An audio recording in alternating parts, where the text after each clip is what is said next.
Alright, hello everybody. We're gonna play Atop the Witch's Tower, which just came out like this past week.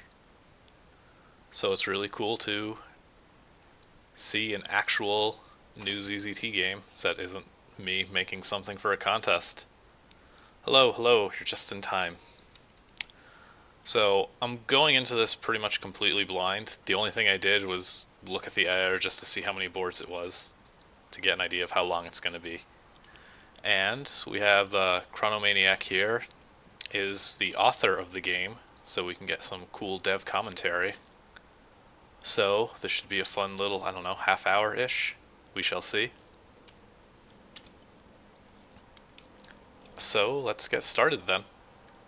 And hit P to play.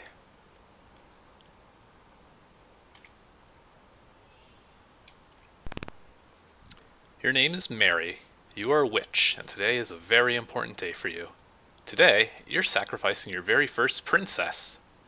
Around these parts, every witch worth her weight in bat guano has sacrificed at least one princess. After all, the only way to obtain dark magic power is to make ritual sacrifices to the Dark Empress. And everyone knows princesses are the most powerful sacrifice of all. Everything is ready. Princess Lucy is tied up on the roof. You've already drawn the magic circle around her. You've even spent a few hours in your magical extra-dimensional soul palace relaxing and psyching yourself up. You feel ready to do this thing. All that's left is to check on the princess and nab just a few more ingredients from around the tower. You are extremely nervous. Oh, the poor witch.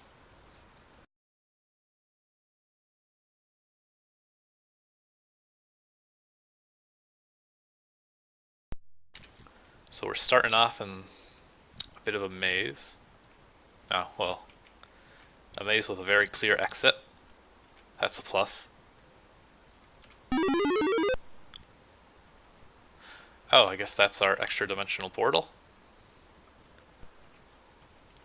And we have a bedroom.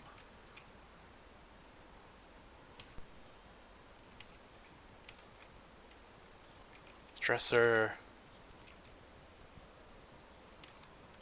Some mysterious items. Uh-oh. We got a doppelganger.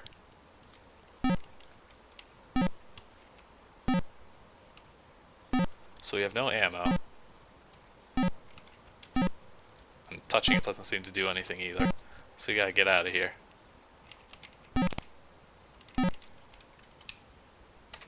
And one thing that I did see when I took a glance on the editor is a bunch of toolkits and STK boards, so I'm guessing that you made this without using KevEdit or any kind of external editor.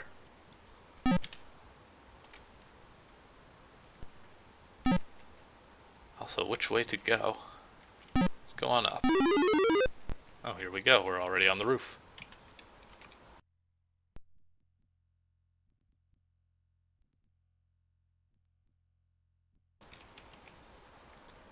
Get some candles and more magic stuff. And I guess this would be Princess Lucy?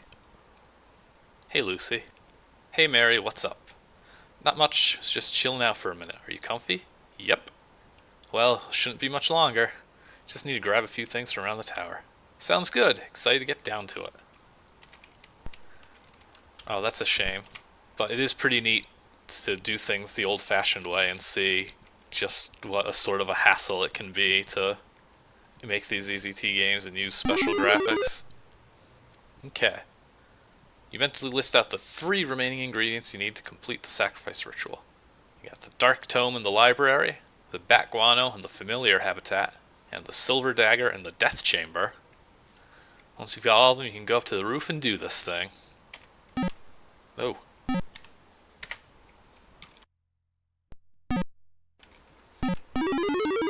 So let's try going down. You enter the library.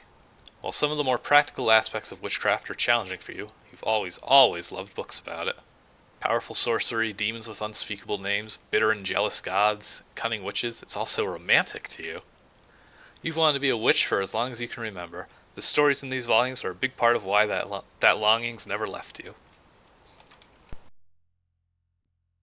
So, yeah, for any of the friends who are completely unfamiliar with what this is a 1991 text mode game by Tim Sweeney, who later went on to do like Unreal and Gears of War and run Epic. And this was his first game and had an editor. And a lot of kids and teens found it and made their own games, and it just had its own little sort of indie culture throughout the 90s and early 2000s. And it's pretty dead these days. So this is like the second release that I'm aware of for 2017 as far as ZZT games go. Yeah, there is I think it's just called Manor, actually, maybe. Yes, that is like a murder mystery.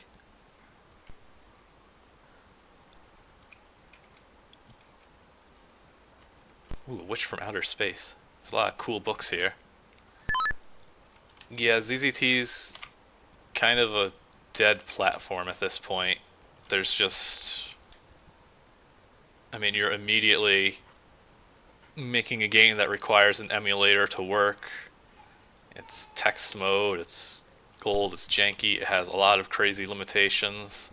There's a lot of really cool stuff that people made with it. But pretty much all the ZZTers grew up.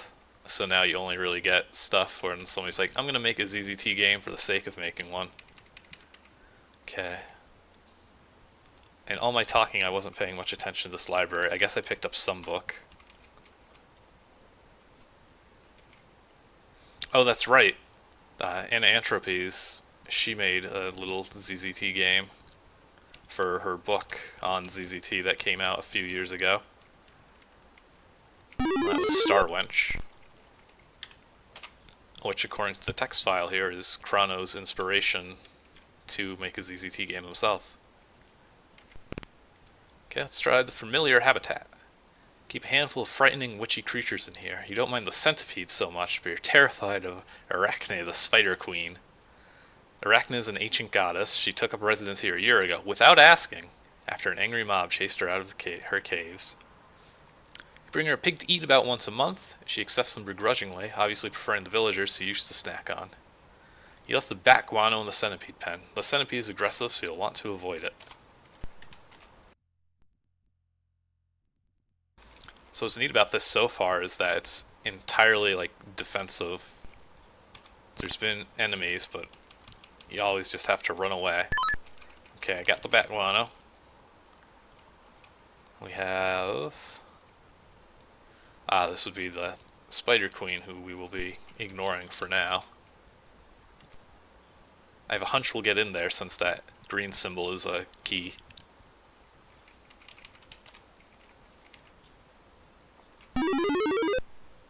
I really like this effect you do with the other floor that's becoming grayed out like that. You can still kind of see what it is, which is a neat effect. Can we go outside? Guess not. Enter the death chamber. Every witch lair you've ever read about has had at least one room dedicated to fiendish devices of torture and death. Tools here kind of freak you out, but you're nothing if not dedicated to your chosen aesthetic. The silver dagger is around here somewhere. Alright. Let's check out the death chamber. Ooh, an iron maiden. Standing metal casket lined with large rusted nails. Countless witches were executed using similar devices over the last century. You don't think it's important right now, but suspect it might be later. For now you gulp and opt to leave it alone. I do like this. Oh no. Oh, I like these little stabby spikes. That's cool. I don't think I've ever actually seen an effect like that where it has a slider show up behind it. That's pretty cool. Yeah, the perspective in ZZT is just always a mess. There's a boulder here we can push around. A St. Andrew's cross. Oh, did Starwench have this? I played Starwench when it came out, but I don't really remember it. Ooh, that's neat too. I like this. This is cool.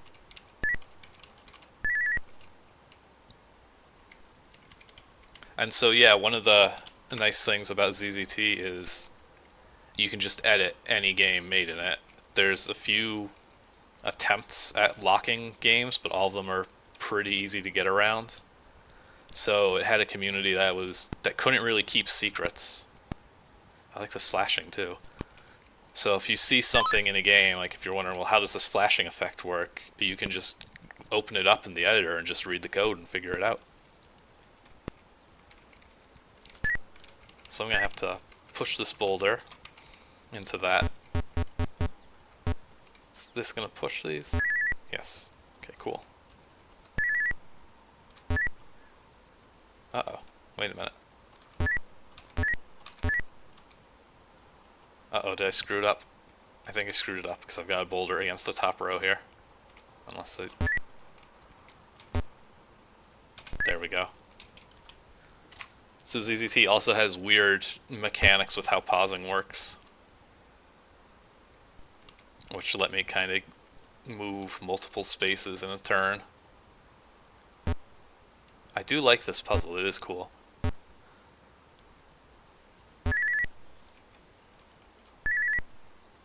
It's a really creative version of block pushing.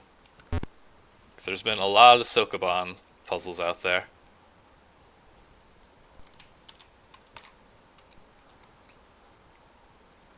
Oh, you have the delay, so you probably... Did you like just see me break things around a bit? Sorry. So yeah, if you hit the P key to pause, you basically get like a free step. The game will unpause. So, like you can see, it's before the little slider came along. So if you mash the pause key a lot, you can just start like sneaking by things like that before they can react. Also, don't do that is definitely how you make people not break your ZZT games, because they're usually so incredibly fragile. We got a purple key.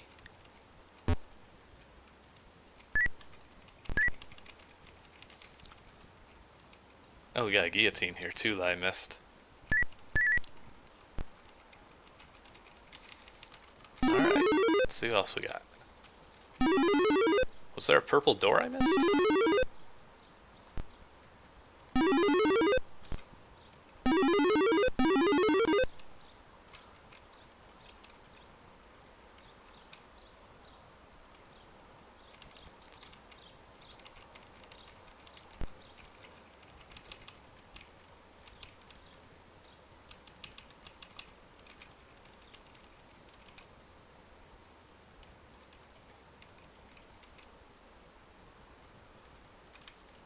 Oh.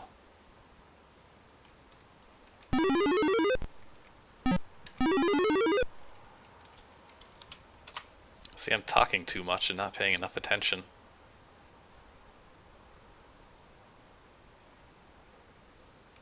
Oh, yeah, that... When I picked up the knife, I thought that was like a lever at first. That's one of the other things with CZT. You get a very limited set of characters. So sometimes it can be pretty tough to tell what something is, especially if you miss it. Okay, there we go. You set the bag of bat guano on the silver dagger next to you and open up the Dark Tome. You flip quickly to the Dark Empress's chapter and double check the rules on sacrifices. Uh-oh. So you prepare the candles and recite the chants. Let's prepare first. You look around the 8 candles lit in a rough circle around Lucy. They all line up exactly with the instructions. You take some of the bat guano and sprinkle it into the flames. You start to feel a bit of magical energy crackling. Lucy feels it too. Now we can recite the chants.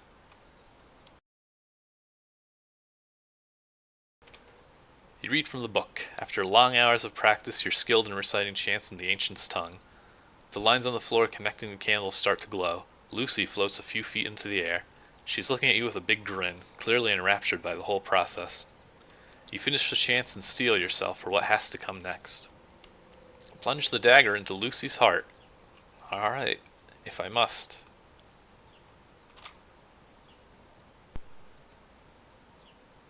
Did anything happen? Ah, you raise the dagger, then you lower it to your side. She can't do it. You lift the dagger again, higher this time. Then you lower it to your side. Lucy looks at you quizzically. You realize you're crying. You drop the dagger to the ground. Mary?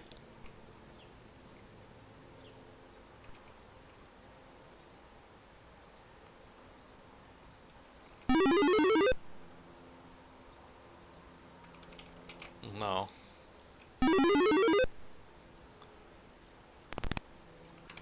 Oh. Oh, that's a nice little way of switching things up. So you have to run back to the portal. And now we get to play as Lucy for a bit.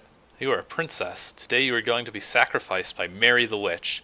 To your utter dismay, these plans appear to have fallen through. You effortlessly untie yourself and set out to look for Mary. This is really neat.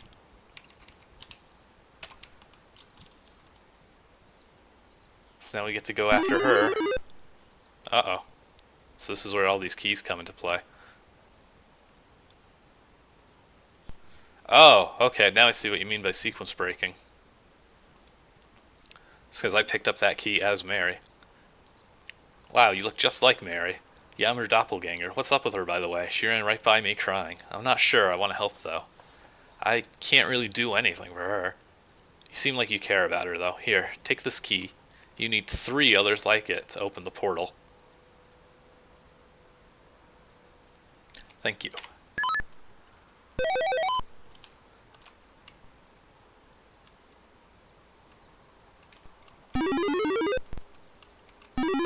So wait, so I want to go...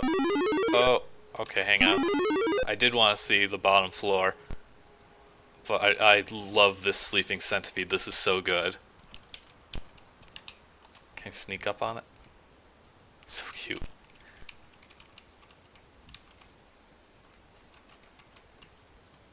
Well, I probably need to deal with the Spider Queen here. Yep. Thick silken webs. Hello there, pet. Nice to see a new face. Did you bring me a meal? No, I'm trying to help Mary. Oh, is my Mary hurting? She's a fragile little thing, but I care for her. I take it the sacrifice didn't go as planned? No, it didn't. You look sad, pet. I just want Mary to feel better. I think you can help her. Here, take this key. Thank you so much. Come back when you're done. I'd love to get to know you better. Alright.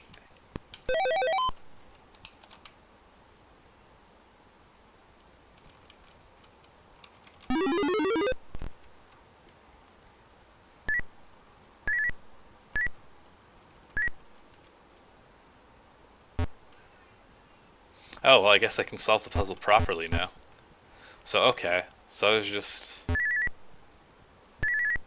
not meant to be able to solve it?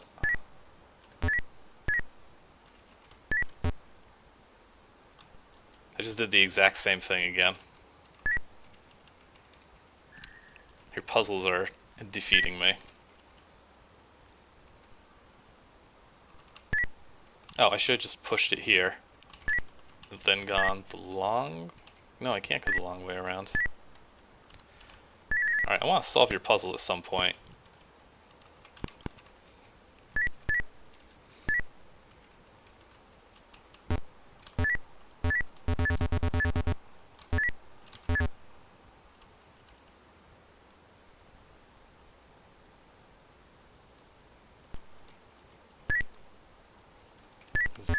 I can't get above it unless I do the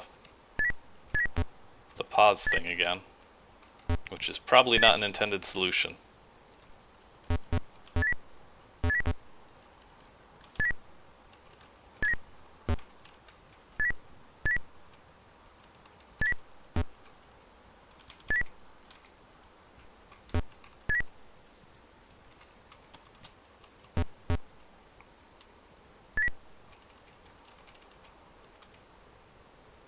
Is there anything else in here? Oh, we do get different reactions to everything. Oh. Oh, we can peek inside the Iron Maiden. Aha! There's a featureless pushable crate. There we are.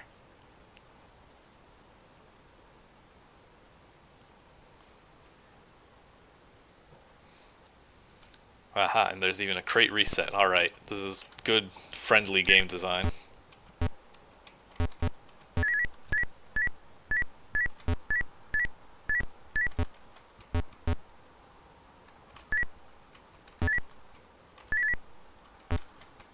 Well, this is a nice puzzle. Now that I'm actually, like, playing it properly. I've come across so many, like, broken games doing all these streams and writing about them that I kind of just, like, I give up way too easily and just think, oh, this is broken, I'm supposed to, I guess I have to cheat now. Okay. I'm gonna save. I'm gonna do this properly. So push this through there. I'll wind up top.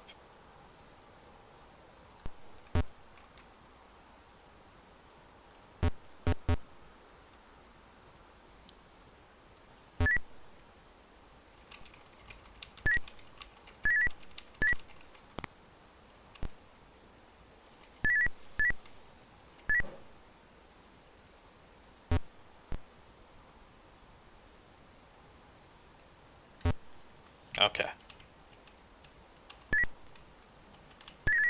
Maybe. Oh.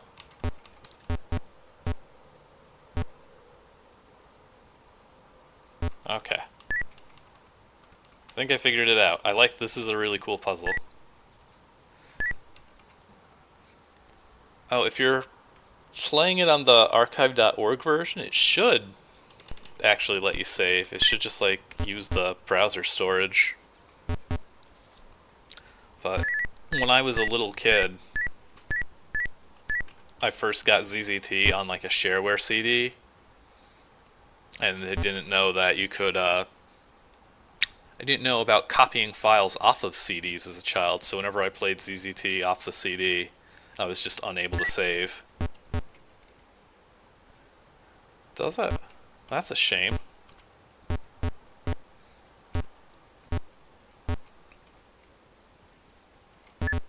Okay, so there we go. Alright. And pretend I just picked up the purple key. And didn't do so much earlier by abusing game mechanics. Puzzle solved! That was a really nice puzzle. That's also really good if this is like your first ZZT game ever. I'm really impressed by this puzzle design.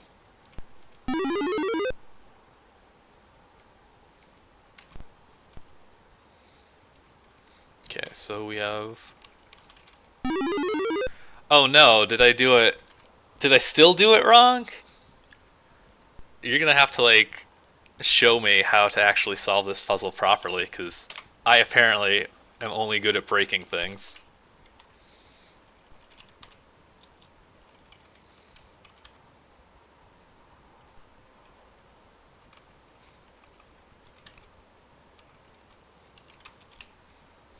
Ah, the lower path.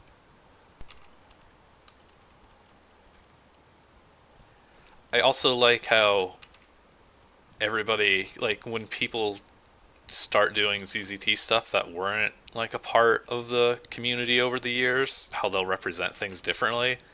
I don't think I've ever just seen these pipes used as books. What a lot of people would like to do is have one of the half character walls, so it's just the left half of one color, and then use like a background color for the right one, and then it looks like two books on the shelf. Okay, I guess it's time for some math puzzles now, though. Oh no, it's one of these math puzzles. Oh, wow. Okay. So my strategy for those things is mash buttons a couple of times, and if I don't luck into the solution, then actually try and figure it out. And I managed to luck into the solution. I'm destroying your game. I'm very good at this game, apparently. That was a complete accident. I was just pressing some buttons and seeing what happens. I should do some beta testing.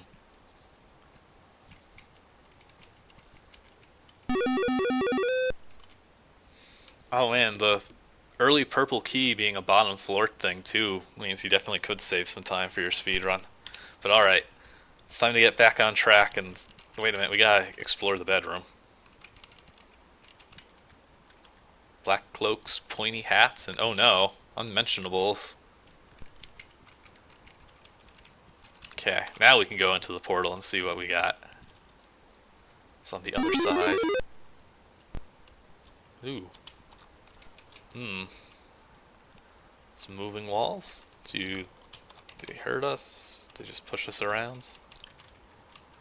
Oh, there's a lot of other white smiley faces.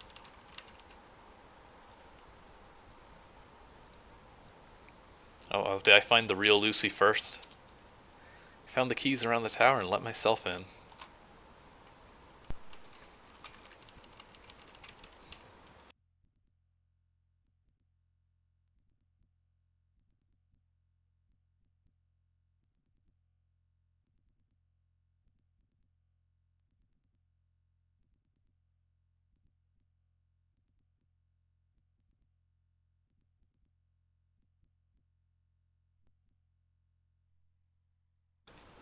But that doesn't make any sense. This place exists inside my head. No one else should be able to enter the portal. If you're not comfortable with me here, I understand. No, I want you here. I shouldn't be muted. I muted myself a little earlier so we don't have horrible key mashing sounds.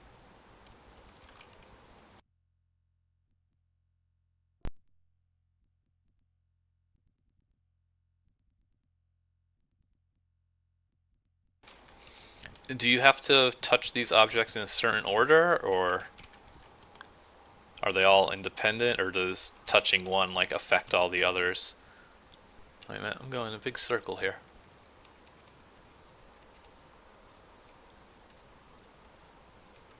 See, I can solve all your puzzles except for a maze, apparently.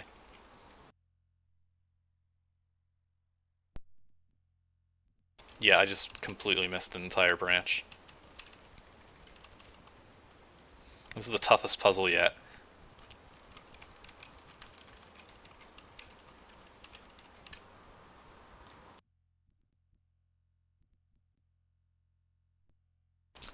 I'm sorry I ruined the sacrifice. I ruined everything.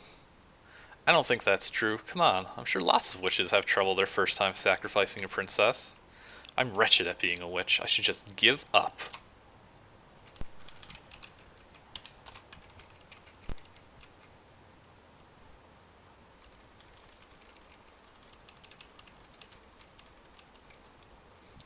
Is the mind fog, I guess I'll call it, the moving walls, is that disappearing as I touch each one of these?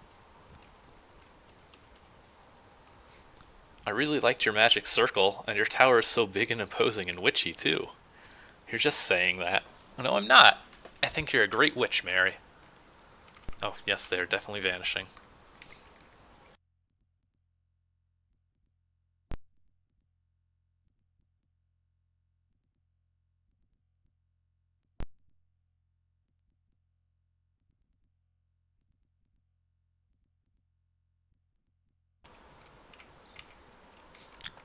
Thanks, Lucy.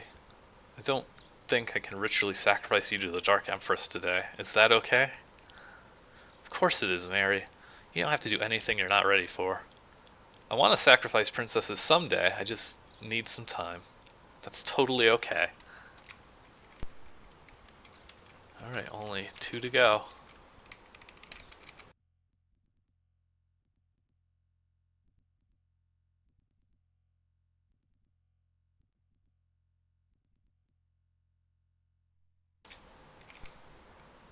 Hey Mary, can I tell you something? What? I kind of want to be a witch. I've wanted to for a while now. Really? Well, that's easy. It is? It always seemed so out of reach for a person like me. Nope. All you have to do to be a witch is just be a witch. If you decide to be one, you are one. Simple as that. Then I'm a witch. You're a witch. This is a really cute game. Could I be a witch with you? I'd like that. And then they kiss, and there was a little smooch sound, which was great. So, what's next? Let's go find out. Mary and Lucy became fearsome witches. Together they lived happily ever after, and they went on to sacrifice many, many princesses. The ends. What a happy ending.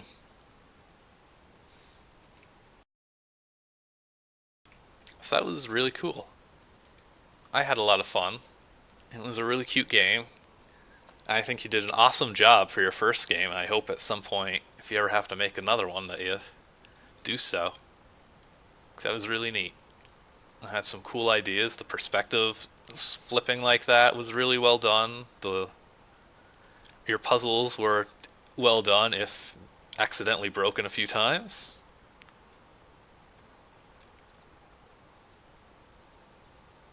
Yeah, if you ever have to. So, I want to crack this baby open in the editor just for a little bit so people can see. So here's our editor, and now my Twitch HUD kind of falls apart a bit. Actually,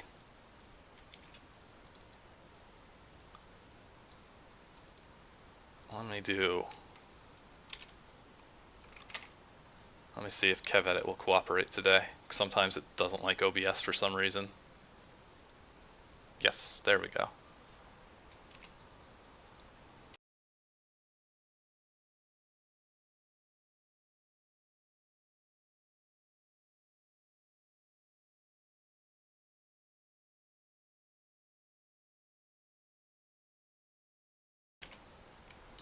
Okay, so now we're looking at this game in the external editor KevEdit by Kev Vance, which is extremely useful.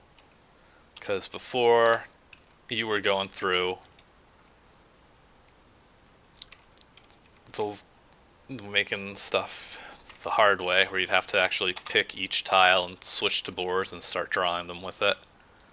But KevEdit's got this fun stuff like just here, pick whatever the hell colors you want. And you don't need these neat little toolkits. Let's see. Where was the intro room? Also, as another thing, you can see the boards are out of order. Yes, it definitely takes a while. KevEdit makes things a little bit faster. It also lets you do things like this, and it highlights every object on the board so you can find your secret objects. You can see it just plays some music and spits out the text.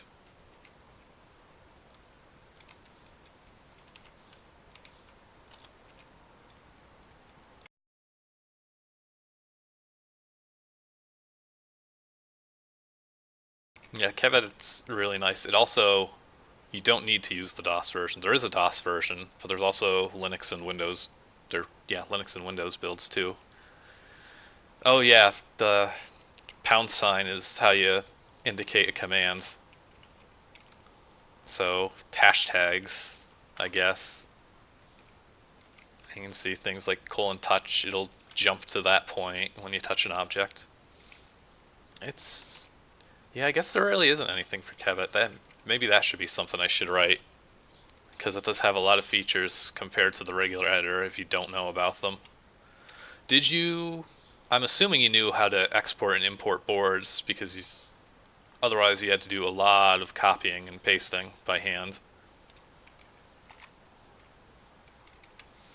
We can look at like the spike code here. Oh, find poker up. So somewhere on here, one of these objects is named poker up. And we can also just bring up a list of everything that has stats.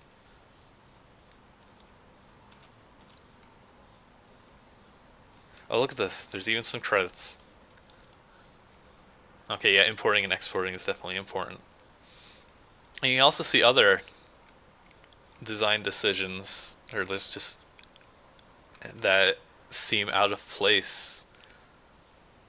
I don't want to say, well, out of place makes it sound like they're bad or wrong or something, but just having line breaks like this is just not something that was normally done with code. Partially because we were all like teenagers making games, and readable code was hardly a high priority, but also because ZZT has very tight memory limits.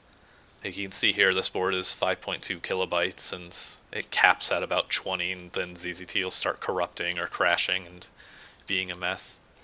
It's really cool, and I would love to, at some point, just do like an ASCII game jam thing, and just have people making ZZT or Megazoo games or just whatever. They could make something from scratch if they like. But there's definitely something about this style that's really unique and extremely simple. Like, I started making ZZT worlds when I was only like 8 years old. And for an 8-year-old to be able to make a game, that's something that's really rare. That's not something you'd expect with most game development tools for a child to be able to pick it up.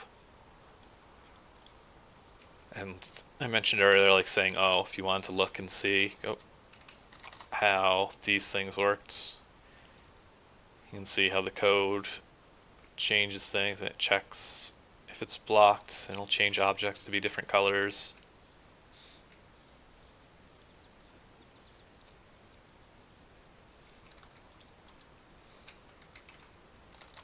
Yeah, and here's the silver dagger. See, that's another example, like, I've never seen the little angle like that as a dagger before.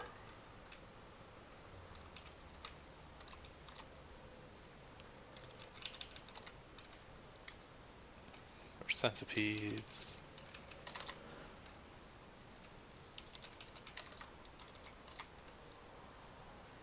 Starwench, Kudzu. Kudzu's one I definitely need to get around to playing again at some point. Actually, I don't think I've ever finished it, but that's one to definitely write about or do a stream of.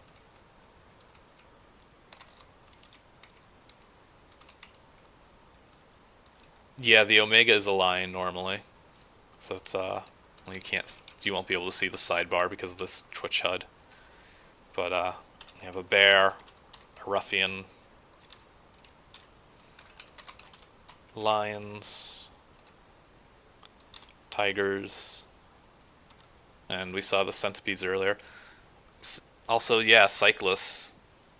That's another like interesting thing is a lot of ZZTers went on to learn how to program in more proper, I guess, languages and make their own games.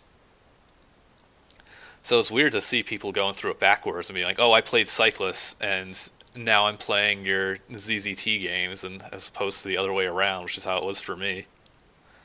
But just starting the whole Worlds of ZZT Twitter just really got me to find out how many people grew up with ZZT and how many went on to just keep programming, keep making games.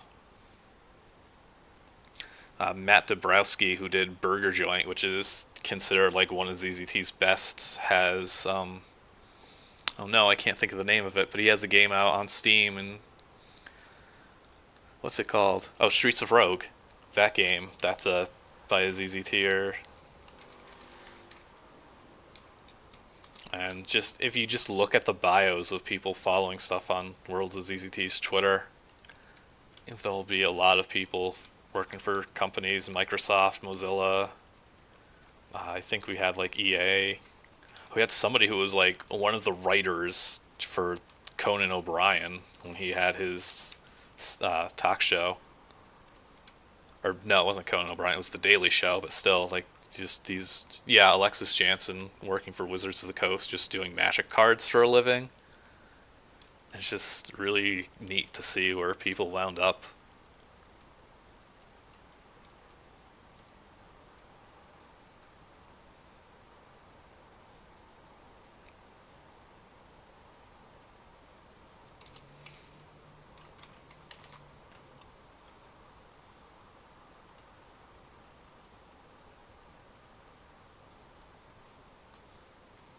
Yeah, Alexis is also tremendously important to the ZZT community, just because not only did she make a lot of high quality games at the time, but she's the reason that people found out that you could make these special graphics. If you see, this is just one of the boards from it. This one's a bit limited, but just all these special passage colors and things. The regular ZZT editor can't make doors that look like this or passages that are like these. And yes, she made Megazoo, which is like the only ZZT clone that ever really took off. So her contributions are like immensely important, and pretty much like probably at least half of ZZT games out there, when you get to the credits, they'll say thanks to Tim Sweeney and Alexis Jansen, because without them, none of these would have happened. Yeah, the passages can be weird, because if the colors match or if they don't match, and just finding out where you're gonna actually go.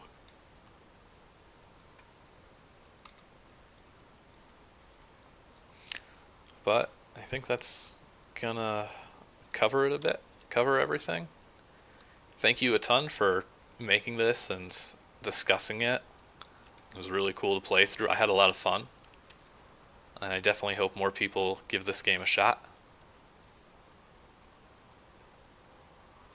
Oh, yeah, sort of combining things.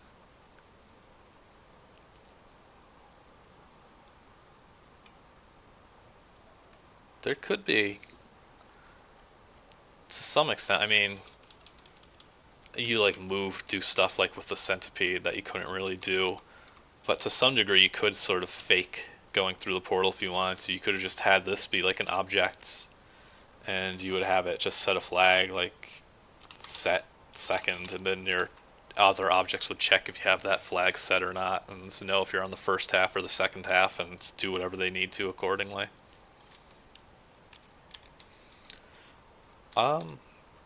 Oh, did you get these? Oh, did you take the toolkit boards like directly from Anna's stuff?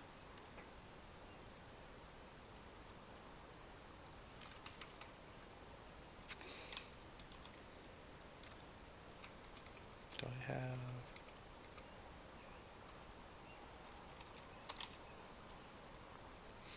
Because if you did that, you definitely had like a limited tool set available. But if you're doing things by hand, there's worlds like Z-Files, which collected pretty much every ZZT toolkit out there.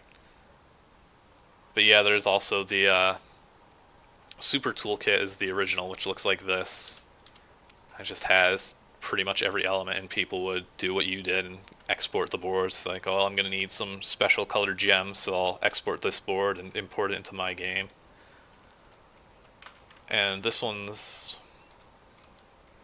by Alexis. You can just see all the millions of elements. This world I have loaded here is called Pure SDK, which is something I compiled years ago, because there's the original Super Toolkit, which is like this. And then there's stuff that's not quite covered, which other people did, so there's more SDK, which has stuff like dark enemies and other passage colors, just other stuff that the regular one didn't cover. And text, stuff like that. And weird SDK,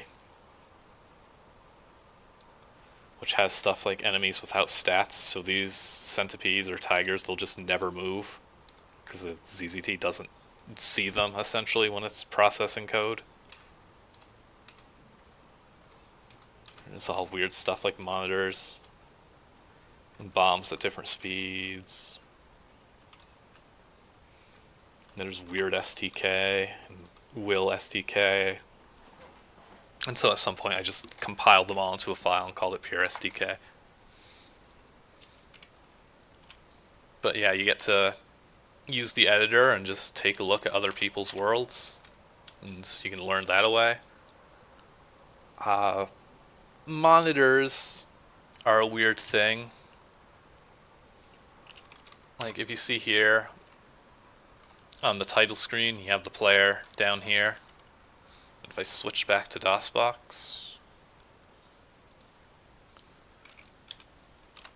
and you'll see that player isn't there.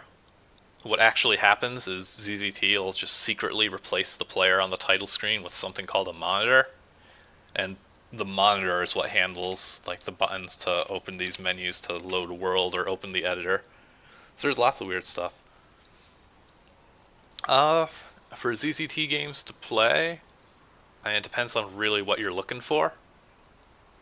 Like some of the biggest and most influential games are probably Burger Joint, Burglar, Evil Sorcerer's Party.